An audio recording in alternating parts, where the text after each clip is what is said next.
Every episode celebrates original content written by real people who experience real emotions. I'm Rayanne Thorn Krueger. Welcome to Real Words. Well, so exciting to announce that we have a resident poet at Real Words. I'm very excited to welcome back our very first guest, Martin Burns, who has agreed to be my resident poet here on the Real Words podcast. Hey, Martin, thanks for joining me again. Sure, well, welcome. Thanks for having me. And my resident Rayanne has me locked in this room. Yes, I do. So she gave me books at least. So at least I'm allowed to have those. He's allowed Food, to have food books. would be good. I do need lunch at some point, just so Okay, you I'll know. make sure some gets slid under the door just for you. There will be no notes going out, though. No one is coming to save you. You That's fine. are committed to being a resident poet here at Real Words. And I have to tell you a really funny story.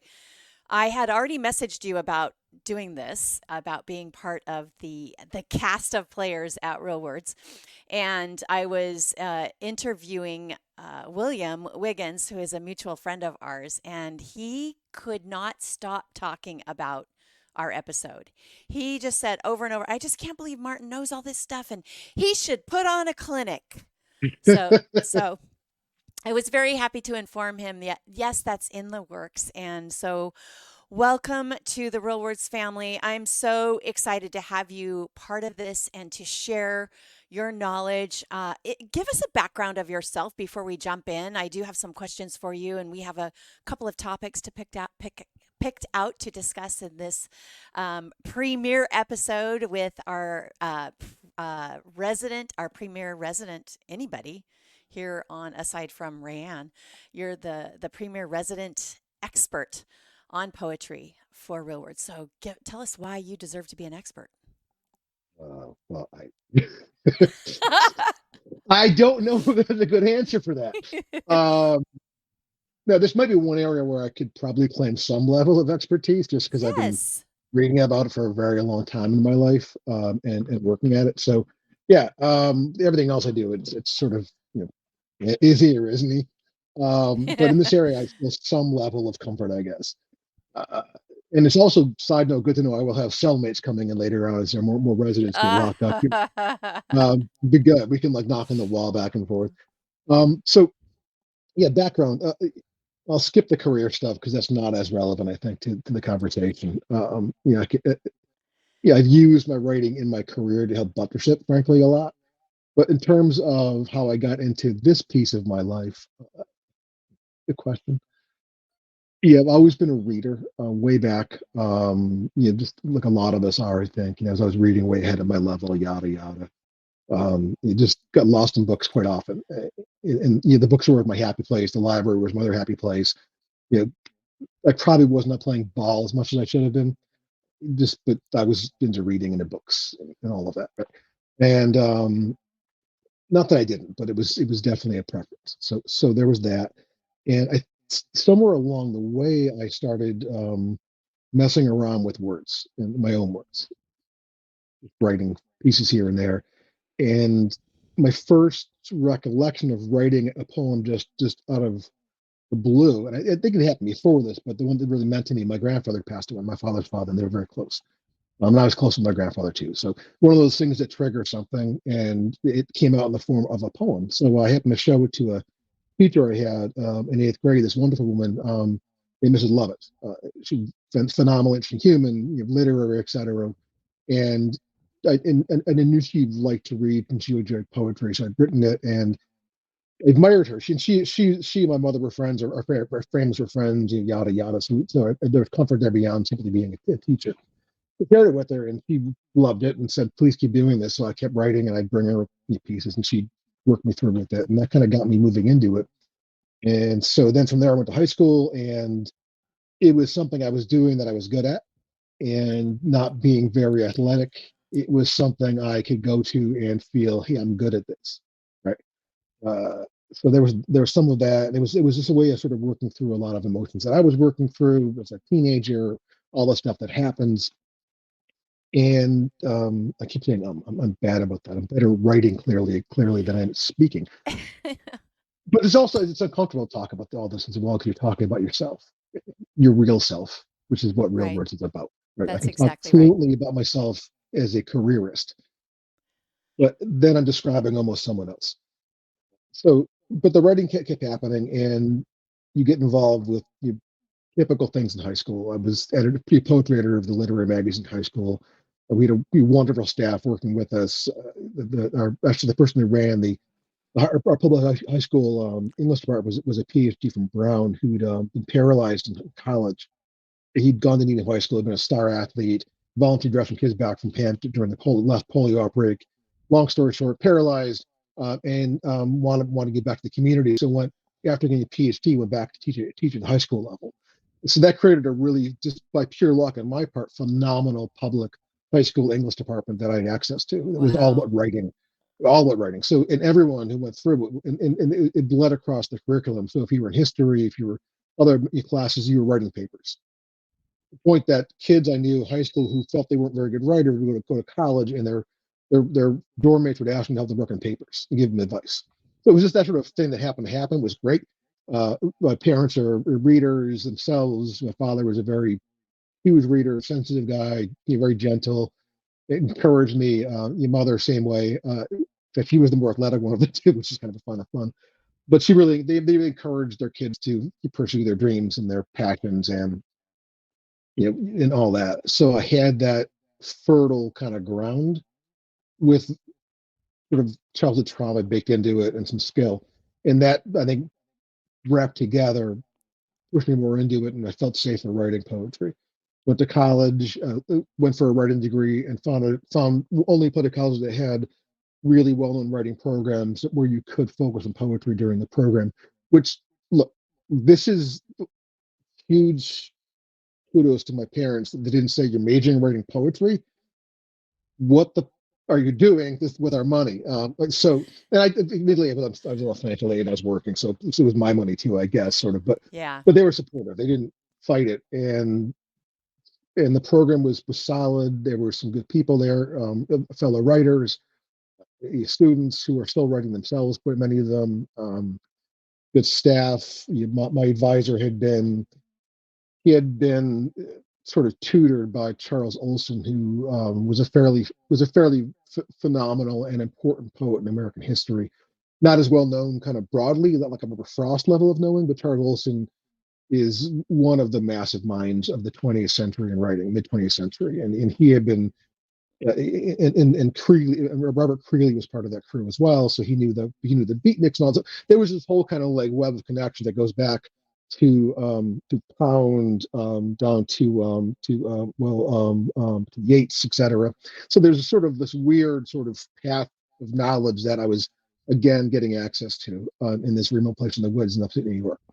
So the education was there, the proclivities were there, and then the student loans were there later, and when you write a villanelle and mail it to Sally Mae, they write back a note saying that's not money. So, you um, No, I don't suppose that would work. I no, would have tried like that had I known. I tried some fun limericks that got me a restraining order. So,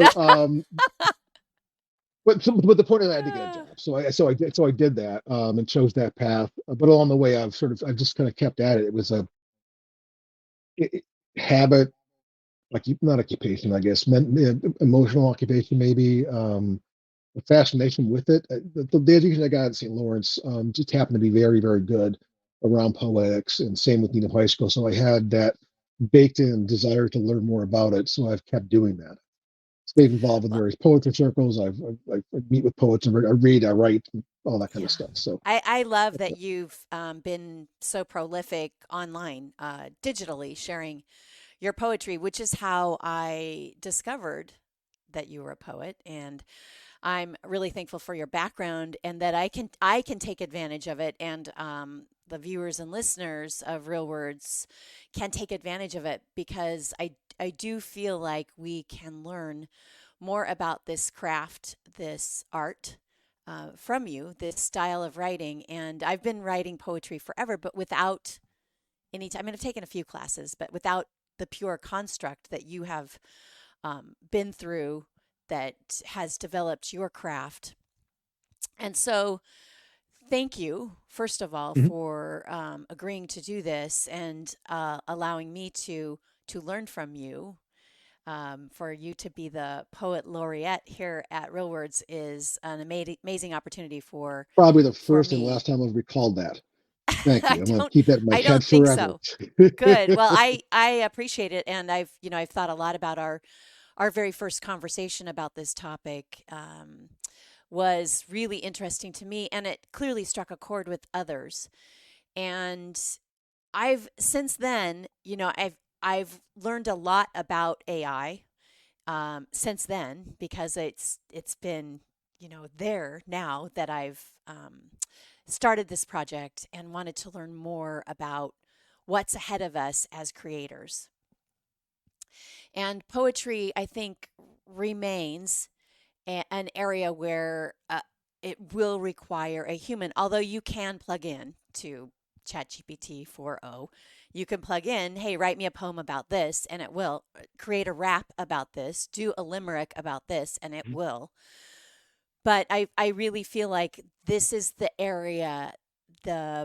the area of love, of loss, of sadness, of fear, of elation, of joy, of plenty, of uh, uh, seeking, seeking, right? Seeking all of those things that I just mentioned through poetry, through writing, has to come from a human heart and from a human mind.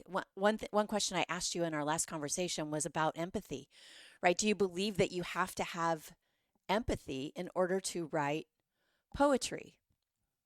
And I still believe that this is something that is necessary for us to maintain our humanity. When we think about how writing started, the etchings on a cave wall, those first etchings. My son just sent me, or was it my son? I can't remember. Somebody sent me the first song that was ever recorded or written was on this stone tablet from years and years ago, and they were able to decipher it and play the tune and the chanting that accompanied this. And I just Wow. found it so, I'll send it to you and I'll post it here, but it so brilliant to know that we as humans have been doing this for so long. We have Mhm. been creating and putting our heart out there, Mhm. whether it's through music or through poetry or through other kinds of writing or creating art. And this ties in so well with your other comment about the sculpting, right? You Yep. said you're being a block of stone. I mean, you could throw this all out there and that's the block of stone, but then to really make it art, to be an artist in this format, you have to really chip away at it and complete it. You have to complete the picture with your words. And so beautifully told. And I loved sharing that clip over and over again. And it is by far one of the most watched clips from any of the podcasts here at Real Words. So I thank you for Yeah, sharing of that. I, course. I really Of appreciate course. it. So there are all kinds of poetry, right? And when Mhm. I did some initial research, the first thing that popped up, there are 9 kinds of poetry. I'm not going to list them all because we're going to talk about all of them eventually, but I want to talk about 2 specific kinds because I think most people who understand poetry know that there is rhyming poetry, and that can fit Mhm. into all the other different kinds of poetry, like limericks or sonnets or anything like that can rhyme. And then there's free verse, which I love. I've written both rhyming, but free verse is where I dwell and have written so much of that. And I know that you do that too.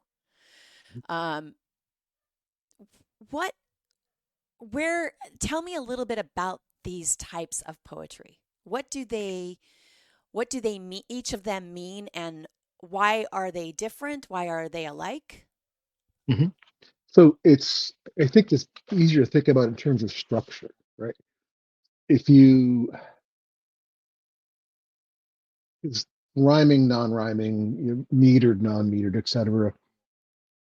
That's the delivery mechanism in a way of the thought and the way you're structuring the words. And I don't want to say it's the mechanics, but it's not like they're totally separate. It's just more they're more sort of the systems.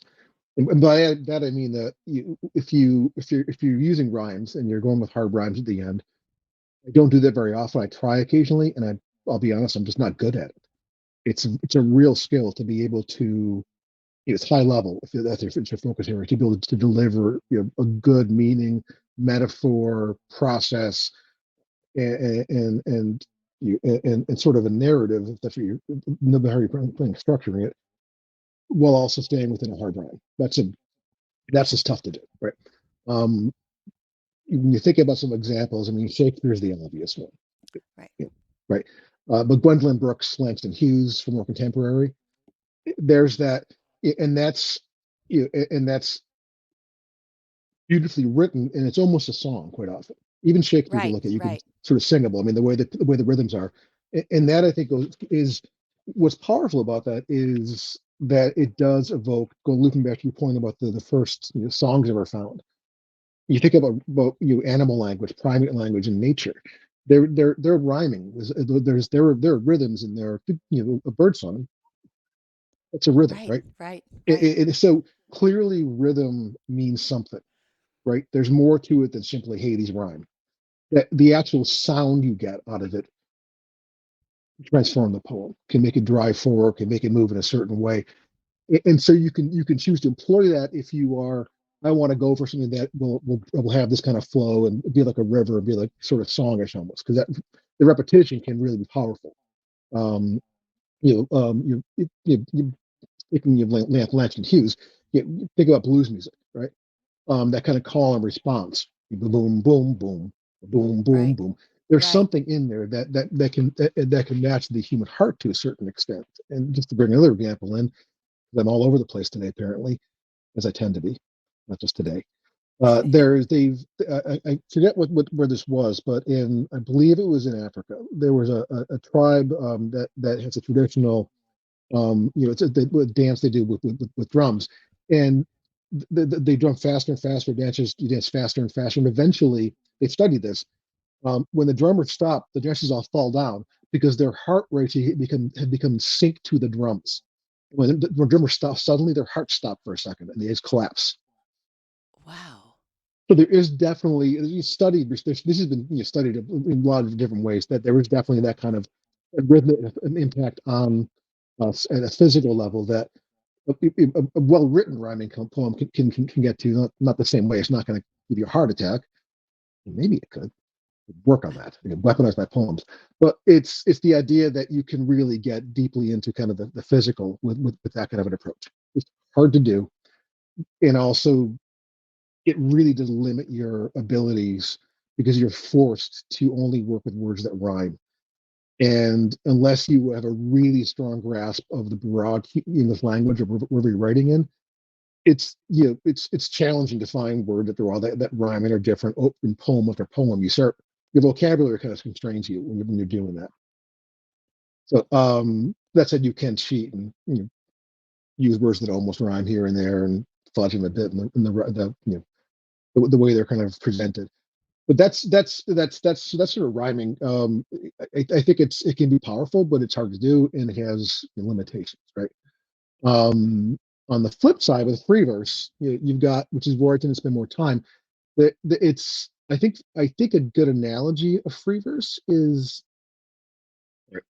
yoga. Again, I'm a writer. I'm all about metaphors and analogies. So in yoga, when you see someone who is incredibly flexible, their legs up around their head, whatever else, and they're Right. always in class doing incredible things, that person is in serious physical danger typically, because that little flexibility means you are constantly over flexing. You think you can do it, you're born with long hamstrings, basically. You're just physically born with long hamstrings, so you can just do more. You can stretch farther just naturally. The problem is you're hurting your joints doing that. So when you're older, you wind up with real damage. There's something that's taught in yoga, a lot of yoga classes, that you have to, at least by good yogis, the ones who are crappy will encourage you because they can get photos for their yoga studio wall. But if a good yogi will make sure that those people know when to stop flexing and mentally control it. Here's the how related to free verse. It's similar in that way that you can stretch anywhere. The trick is not to go wild with it because then you lose your pose basically, if that makes sense. It's almost too easy to just kind of write and write and write.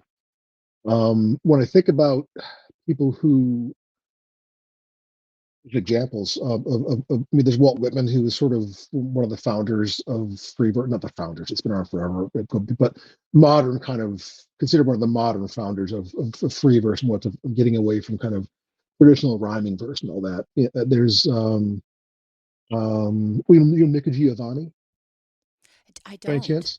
Okay, it's Nikkivio. Look it up. I have a note. Viovanni. Yeah, she's here's like ego tripping. One of her poems, ego tripping, is phenomenal, and it uses free verse in a way that keeps the constraint, but really looks at identity, heritage, things like that. There's Worcestershire, Warsan, and then Shire like the Shire, who's looking at migration and internet trauma using free verse. Again, a phenomenal writer. I'm kind of giving these books free plugs, so I like them Sure, as sure. writers too. But again, it's you can create a narrative that is beautiful. You can really go pretty far with the style, but at some point it becomes prose if you aren't careful. You're basically writing a novel. It might be a beautiful novel, beautiful prose, but you go or it could simply be that you're just blathering on and on. And that's the real Right, risk with free verse. With a rhyme structure, you're forced to constrain yourself. And here's the clinic. Right? Let's go into the clinic part of this now, if you don't mind. yes, yeah, Um, I recommend to everyone out there, if you really want to understand your writing and how to get to the point where you're chipping away at the stone, the big book of block, the block of stone that's all the verse. Now you got to pull it back a bit. You have to learn your forms. There are lots of forms of poetry. Some rhymed, some not. Some that have internal rhymes within them. There's the classics like sonnets. There are villanelles. There's all kinds of obscure ones and interesting ones. Reason you want to do that and spend time just as an exercise, it's sort of like warming up or you're doing your forms in martial arts or yoga or whatnot. It's repetitive, but it's foundational stuff, and it can really train your mind to get better when you say, "I was going to write something." There are things that you've trained in your head somewhere that will automatically help you sort of see the rhythm better because forms have rhythms baked into them, right? They're structured. You have to rhyme line A with line C, but in the middle word. I mean, it's almost like doing puzzles sometimes, right. but there is training in there. And it's meant to be that it becomes muscle or mind memory. So if you're looking for a really good resource, my favorite, it's Louis Turcot's. It's Louis Turco. Is it LU or LEW? I gotta look this up. I'm just not looking at my copy on my shelf right now because I'm not. I mean, I am in the book room. Hang on. Let's see. Yeah, LEW. So it's LEWIS Turco, and we can do this in the notes later or whatever. PURCO.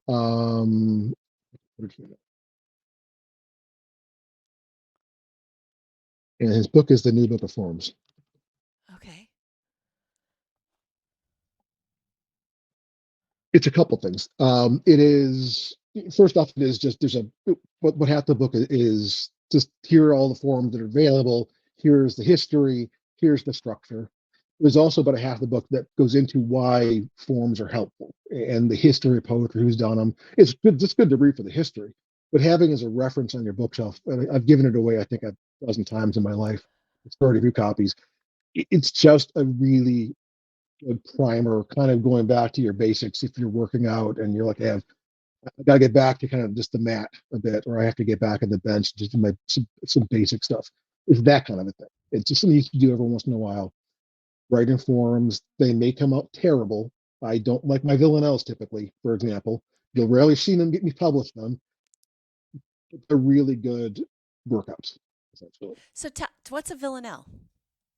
Villanelle it's a French style. It's you have to have it's the most famous style that you'll probably know is Dylan Thomas. You're not Oh, going to from yes, that document, yeah. And yes. it's so it's essentially you have to you're using the same words at the end of each line in a certain pattern and then mixing them up. And the last two lines, I believe, are all the words from the end words in two lines, two sentences. Okay. Right. So you have to be very deliberate with it. It really, really forces you to almost work from your last two lines. Right, Um, right. yeah. So, but it's so structured that you really are forced to think about how do these words work together interplay. You learn things from using forms in general. You learn about internal rhymes, which are, I think, incredibly important to understand.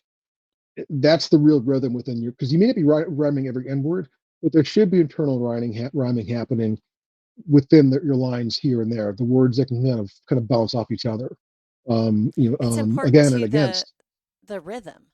So as Mhm, you as the reader can be sucked in much like we are to music because of the mhm. rhythm of the words, how the words Yeah, flow, how we're reading them yeah, in our heads or reading them yeah, out loud. yeah. Amazing. It's like and again we begin. That's yeah, that right there. Just boom, boom, boom. But it's those kind of those. That's again the rhythm. That's the sort of the piece, the push of it, I guess. Are commas important? Because I'm a big fan of commas. I mean, Oxford And commas are really important, but that's a whole different discussion. right, right. Um, I agree. um, well, it's like the whole lawsuit in Maine said with Right. the main dairy company settled that a couple of years ago. But commas, I tend to think that using them habitually, it's a comma is a pause. If you don't Right. folks to read your line and then pause and read your line and then pause, then you are telling them the rhythm is only this line and this line, or the rhythm is boom, pause, boom, pause, or boom, boom, boom, boom, pause, boom, boom, boom, boom, pause. So it can become like machine guns. So do you want to break up the flow all the time? Right. It's more a matter of how does it sound as it's coming out, right? And using things like dashes and commas where they matter. On the flip side, there's E. Cummings, and that worked too. Right. So you can go kind of wild if you're going away from punctuation and just not using it, or you want to use it very creatively. Make sure you read writers who've done that well already and understand and start understanding why and how they've done it. It's not something you just sort of do arbitrarily. It's a decision, right? You have to. It's almost philosophical in a way, but it's about how do the words spill on the page. Really. It's interesting when you once you begin to read or study poetry and you come across a free verse poem Mhm. that looks differently when you're reading it in Mhm. your head, looks differently than when you read it aloud, right? Yes. So I think sometimes it's hard for a reader to decipher exactly how the rhythm should be because of how the poet has situated the words, right? They Right. may put a Right. break where it doesn't seem logical to put a break, right? So, do you have any insight into why a poet might do that? Why they would put a break there where there is not an obvious break when if you were just to read the words and they were written in a paragraph form instead of in their chosen form of poetry? Why would a poet choose to change emphasis by writing it a certain way? So let me give you an example. Copy this. Yeah, this is Jess Mines, who's brilliant. It's one of those poems. I that didn't come across good at all. Never mind. Well, it's terrible. But it's basically I think it's three or four words per line separated. So it's brick bag halo strike cloth ribe absence wet cuts pit making shallow amends more orange and yearning. It's what we was doing there was he was painting an abstract image with colors. You would this what does the sky look like when I'm looking up at it? And so he was doing line by line, all lowercase, just to make it seem almost like a meditation. Like what am I looking at? It's this, now it's this, now it's this. And what makes sense. So in that case, he was sort of doing almost like dreamlike. And I wish I could show it Yeah. better in that Yeah. chat. But others will do something like Charles Olson did. Let's see. Charles Olson is hard. I mean, you want someone who's hard to read, but rewarding if you give them enough time. Charles Olson. Um, I won't go into too much, but his writing could be. You might open a page up of a master tome and there's just 3 words in the page. Next page there's 5,000 words, right? And they're all over the page. Because he was writing a lot about Gloucester and storms, right? And the weather. So he was reflecting kind of that the chaos of it through the story of somebody named Maximus. It was an epic poem. I Maximus to Gloucester came. Then think about someone who is putting a very deliberate structure in their poem, and that's because they want it read in a very exact way. To your point with commas and dashes, etc., because they're trying to just like speak purely to this is what I want to experience. I want you to experience. They're very similar, as opposed to here's some chaos, have some chaos. If that makes sense. Yeah. It's so interesting because there is an element of storytelling through Mm-hmm. all of this, right? Mm-hmm. And when you're a good sculptor and you chip away at it, you can tell an incredible story with fewer words than most. Mm-hmm. So tell me how, and you've mentioned this before, the metaphor, using the metaphor in poetry, using that type of writing in order to get a story told. What is the purpose of that as a poet? Is it to share, is it more for the reader, or is it all about the poet just getting it out? Um, it's interesting. There are some poets who really want to reach the reader, and so they will think about their audience and they'll and they'll try and communicate that level. There are others who say, I trust my readers Mhm. and I think they like my style. I'm going to keep going with this. And that's more common, frankly. I think it's harder for poets to be commercial and to be, thinking about their markets. If you're doing that, you're writing Hallmark cards eventually. Even Robert Frost, who had a very broad appeal, kind of hated his audience. So he was he was an interesting bitter old man in a lot of ways, but he really Yes. was. But But he knew how to write. Boy, did he know how to yeah, write. he did, And and it reached his audience very well. I mean, he was storytelling, right? He was doing pure New England storytelling in poetic form, and there's less of that kind of narrative, almost narrative storytelling happening in contemporary poetry. Homer started it, so that's how far back tradition goes. Iliad, the Odyssey. Louise Erdrich, I would say, does a very good job with. Louise Erdrich, no. Erdrich. Okay, she's great. Uh,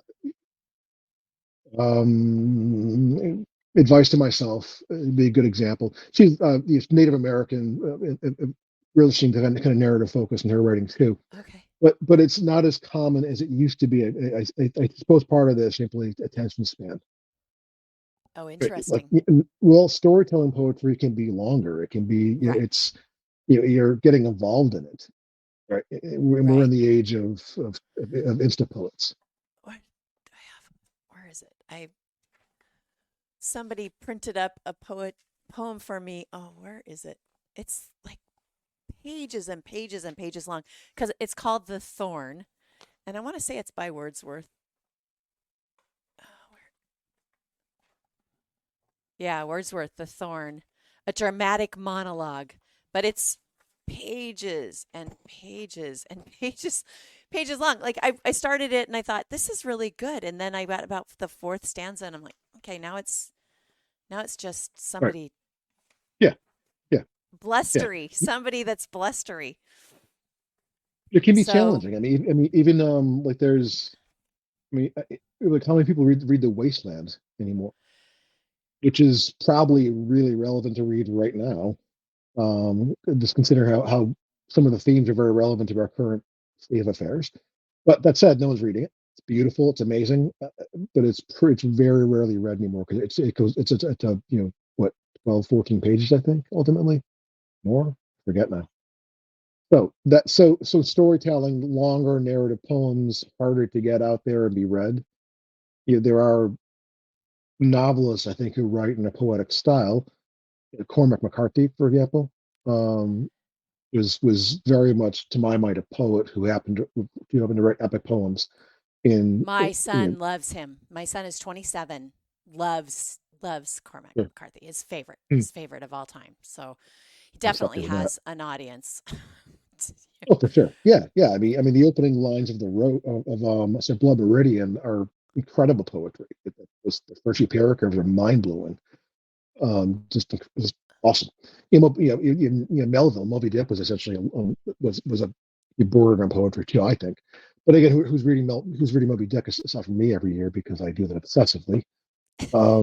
It's that and Wuthering Heights. That's So incredible. Well, Wuthering Heights was, yeah, that's the Moby Dick is a dense read, but almost essential as a writer to really understand how epic can happen in storytelling, how it can be so big and essential, an essential part of storytelling. yeah, for sure. I mean, So and I did. I mean, the I exaggerate reading symbolism, every year. It's every couple of years, but yeah. yeah. So It's that's but there's symbol. symbolism there, right? So let's talk Oh, about sure, yeah, symbolism because there's huge symbolism in Moby Dick. yeah. Well, if you're So, using I mean, symbolism is yeah. I'll tell you a flashy, very funny story about Moby Dick. So there's a legendary story from Brown University that, and I know the story from my high school head of our department who was there where it happened. So, and I believed him, trustworthy man. There was a final exam in an exam seminar class, and the only question was 3 hour final was explain the significance of water in Moby Dick, the symbolism of water, and how it was used. Right, and they just spent 3 hours filling out blue books. This is back when it was a blue book, writing about the symbolism of the water, and it's everywhere, right? As water will be, um, but it's the depth of the human heart. It's all kinds of things. It's just huge. The funny story is one student wrote, "Where the hell else would you find a 2.5 ton white whale? Dash Moby Park? Question mark. I mean Moby Park. I mean Central Park." And that was their answer. The department debated it apparently all night, gave him a B, and said never do that again.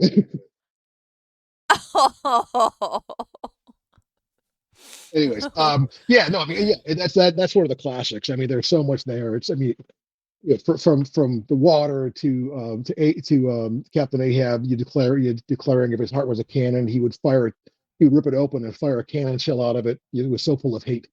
yeah. It's just constant, To right? It's this beautiful. Right? final scene of him, being strapped to the whale, this Oh yeah, thing that oh he god, hated, now he was part of for all eternity hmm hmm hmm in the water. yeah, This, yeah, yeah, you know, yeah. Oh, where they you're will back on the dwell water forever. in, Back in the in water. Central Park. In Central Park. Central Um, Park.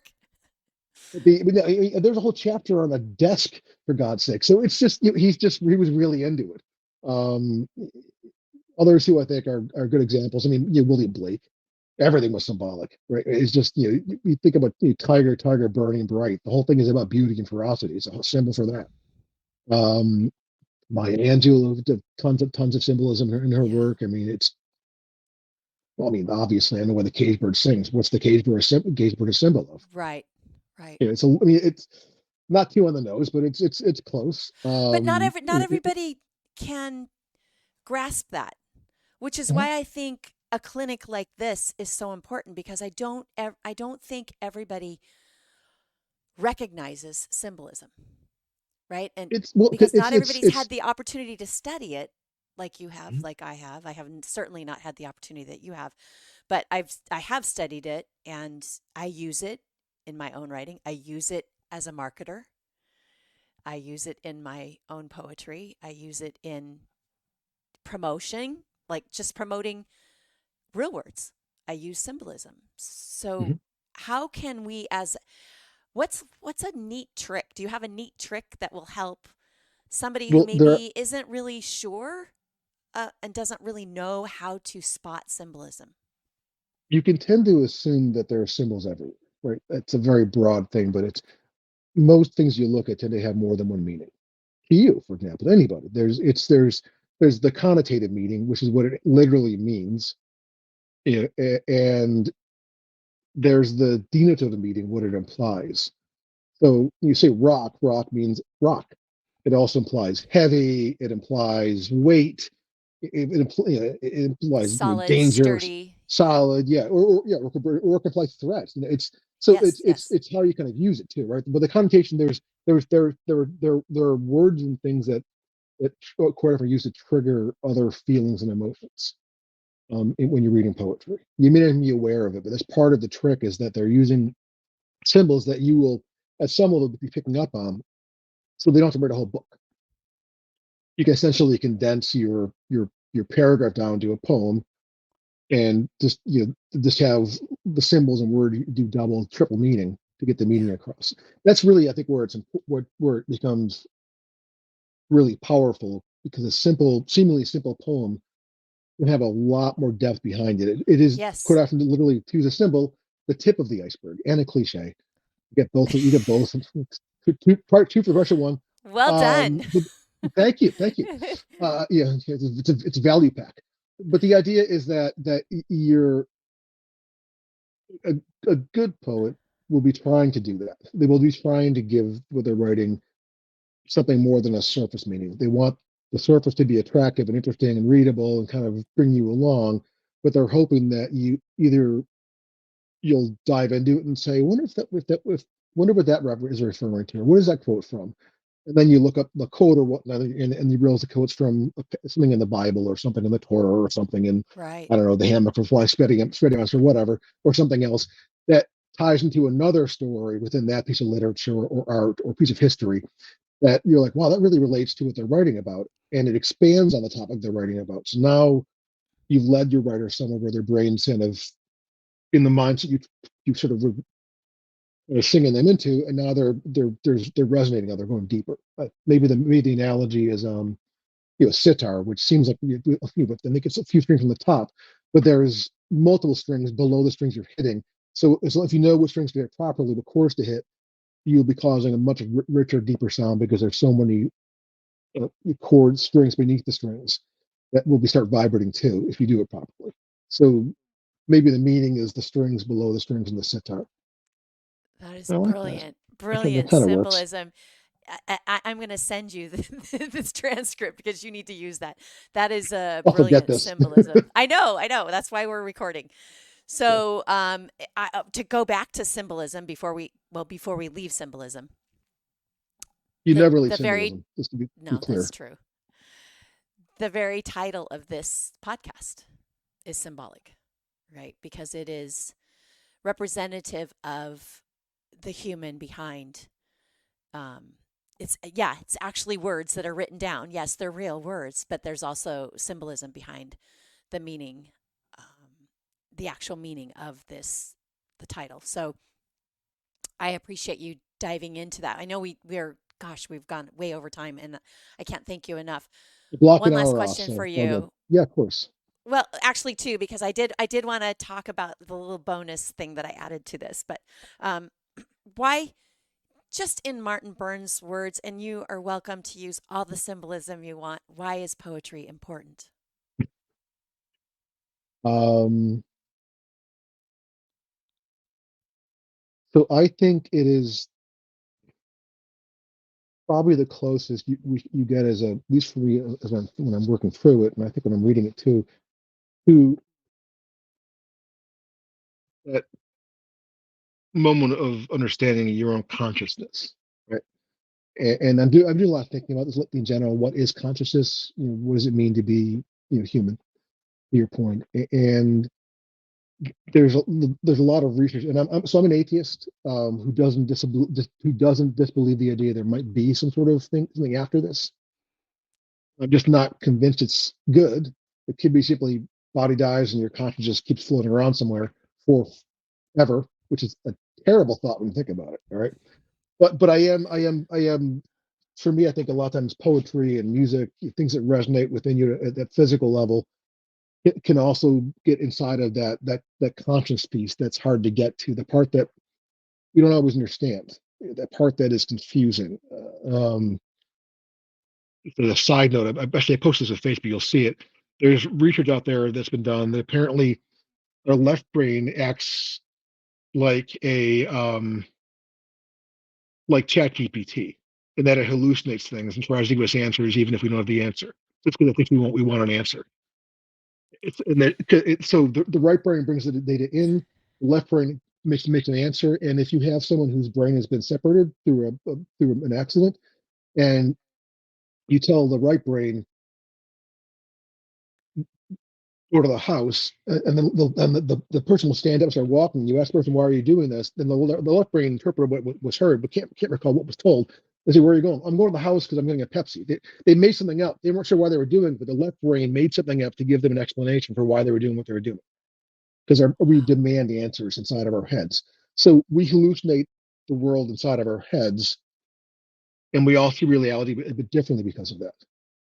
Every single one Wow. of us is seeing the world in a different way, and we're all seeing a different reality. So for me, poetry is a way of getting to we sort of bridge all that. Yeah, it's really fascinating. It's really interesting. Wow. There's no That shelf. explains so much when you think about perspective, Mm-hmm. point of view, and two people can be in a room and witness the same exact thing, but interpret it completely different, Yeah, or yeah. be raised in the same household and become totally different people because they interpreted that raising differently. And May I add one more it's book recommendation on this yes, please. topic, just because it's amazing. It just came out, and I'm just in the process of devouring. I bought it yesterday. I'm almost done. No way. Um, it's not long. Um, let's see. Sebastian Jurgen. You'll know his Okay. name from The Perfect Storm, Yes. the author. Almost died and wrote about it. And there's a lot about perception of reality, consciousness in there. He's a confirmed atheist, son of a physicist, etc. But looking at data around the world of similar experiences that happen when people almost die or are close to dying, what the brain does, it's weird. And the possibility at a quantum level that consciousness might move on to something else. Not religious, not an afterlife. He raises the point, it might be terrible, you might still be stuck conscious forever, but there might be something going on. And it's just really interesting in terms of it was not poetry, I guess, but in terms of the beauty of the thought process, and the writing is phenomenal. But also the idea that and I think again the arts have some connection to that piece of this more than say sports or physical things. And that's where I think we're sort of really getting into what's happening in there. So amazing. And there's so much more that we're going to dive into um, in future episodes. And before we get away, I do have a bonus question from you. When we were first discussing you coming on and doing this, I think I was typing and then just wrote like LA and walked away. I hit send somehow. It happens all the time where we Oh, accidentally La, yeah, send a that's message. right. Law, Yeah, no, and Peppy. you responded with that this it reminded you. You clearly knew that I either forgot to finish this or accidentally hit send, but it reminded you of a poetic form Hmm. called what LAI. I don't even know how to pronounce it. Just lay or lie I or think it's the French, but I think it's an umlaut. So it's the lie, lie. lie I don't know. lie. Lay. Who So the fuck knows? lay. excuse the something like language. that. Yeah, So tell us LAI just is the quickly thing. about that. This is a bonus. This is a bonus. Oh, I've never okay, heard of this. I So, can't write in this form because I can't write in French.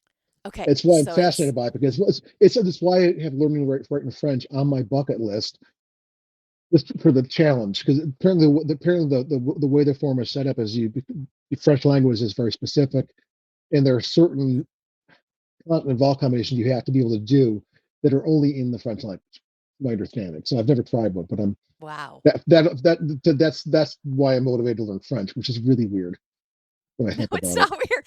No, it says that you're a learner, and one of my rules for life is to stay curious, Yeah, and you have to keep learning, keep finding out new stuff because you don't know everything, even though you want to say you do or you think you do, or there are yeah, many people in yeah, this yeah. life that don't think they need to learn anymore, and I think that's you might as well pack it in because the minute you stop learning, what's the purpose? I mean, I Yeah. feel my purpose is just to continually learn and drive, feed that curiosity that is incessant. And so with that, I will thank you so much, Martin Burns, our resident poet here on Real Words. I really appreciate you sharing with us, and I can't Don't wait forget till the next lunch. month. Okay, I need the food under the door. Okay, Okay. All right. I'll make sure I all right, send that all to right. you. We'll see you in a month. Hopefully, there will be more books in there and more stories to tell, and we'll continue to share about poetry. Sounds great. Thanks, Thank everyone. you. Bye. Bye.